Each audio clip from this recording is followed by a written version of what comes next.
السلام علیکم۔ اہل اللہ کو اہل دنیا سے نفرت ہوتی ہے۔ حضرت موسیٰ علیہ السلام اور فرعون دونوں ایک ہی حقیقت کے تابع ہیں، اور بظاہر حضرت موسیٰ علیہ السلام حق پر اور فرعون بے راہ ہے۔ حضرت موسیٰ علیہ السلام دن میں رب کے سامنے روتے تھے، اور فرعون آدھی رات کو روتا تھا کہ اے اللہ، میری گردن میں یہ کیسا توق ہے؟ اگر توق نہ ہوتا تو میں ہوں، کون کہے گا؟ تو نے موسیٰ علیہ السلام کو چاند جیسی شکل عطا فرمائی اور مجھے سیاہ رو کر دیا۔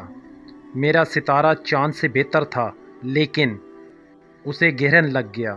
اس میں میرا کیا قصور؟ ہم دونوں ایک ہی مالک کے غلام ہیں۔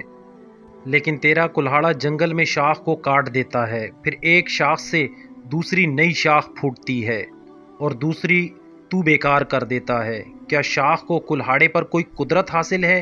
نہیں، اس قدرت کے طفیل جو کہ تیرا کلہاڑا ہے، کرم کر کے ان کیجیوں کو سیدھا کر دے۔ پھر فرعون دل میں کہتا ہے کہ عجیب بات ہے کہ میں رات میں ربنا کہتا ہوں، لیکن جب موسیٰ علیہ السلام کے سامنے جاتا ہوں تو مجھے کیا ہو جاتا ہے؟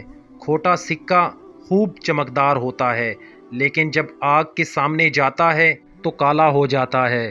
کیا کہیں ایسا تو نہیں کہ ہمارا قلب اور جسم اس کے فرمان کے تابع ہیں کہ ایک لحاظ میں اسے گودا بنا دیتا ہے اور ایک لحاظ میں اسے چھلکا بنا دیتا ہے۔ اللہ جب کہے کہ کھیتی بن جا، میں سبز ہو جاؤں، اور جب کہے کہ بدصورت بن جا تو میں زرد ہو جاؤں۔ کن کے حکم کے آگے ہر کوئی مجبور ہے۔ ایک موسیٰ علیہ السلام کا دوسرے موسیٰ علیہ السلام سے اختلاف ہو گیا۔ وجود مطلق جب تعین کی قید سے آزاد ہوگا تو اختلاف ہوگا۔ جب تو بے رنگ ہو جائے گا تو مجھے معلوم ہو جائے گا کہ موسیٰ علیہ السلام اور فرعون باہم صلح رکھتے تھے۔ حیرانگی ہے کہ یہ رنگ بے رنگ سے پیدا ہوا ہے، تو بتاؤ رنگ بے رنگ سے مختلف کیوں ہوا؟ تیل کا بیج پانی سے بڑھتا ہے، لیکن پھر وہ پانی کا مخالف کیوں ہوتا ہے؟ جب پھول کانٹے سے اور کانٹے پھول سے ہیں تو ان میں جنگ کیسی؟ یا پھر یہ جنگ نہیں بلکہ کسی مصلحت کی وجہ سے دلالوں کی جنگ کی طرح مصنوعی ہے۔ حقیقت میں نہ یہ ہے نہ وہ ہے۔ حیرانگی ہے ہماری ضرورت حقیقی خزانہ ذات ہے، تو خزانے تو ویرانوں میں ہوتے ہیں، اور جس کو تو خزانہ سمجھ رہا ہے وہ تو تجھے اصل خزانے سے محروم کر رہا ہے۔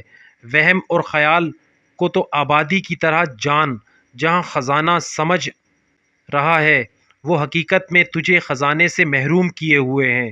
وہم و خیال اور تدابیر کو آبادی کی طرح سمجھ کہ جہاں خزانہ نہیں ہے۔ آبادی اور عمارت میں ہستی اور اختلاف ہوتا ہے، اور فانی کو ہستیوں سے نفرت ہے۔ فانی ذات ہونا ہستی کو رد کرنا ہے۔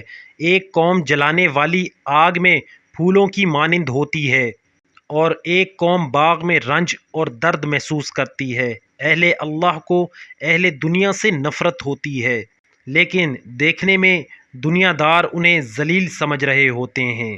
مقصود بیان مولانا محمد جلال الدین رومی رحمۃ اللہ بیان کرتے ہیں کہ فانی ذات ہو کر ہی انسان اپنے مقصود حقیقی کو پا سکتا ہے۔ جس مقصود حقیقی کی تلاش اسے ہے وہ اسے دنیا میں رہ کر نہیں مل سکتی، بلکہ دنیا میں کنارہ کشی کرنے پر ہی وہ اپنے مقصود حقیقی کو پا سکتا ہے۔ والسلام۔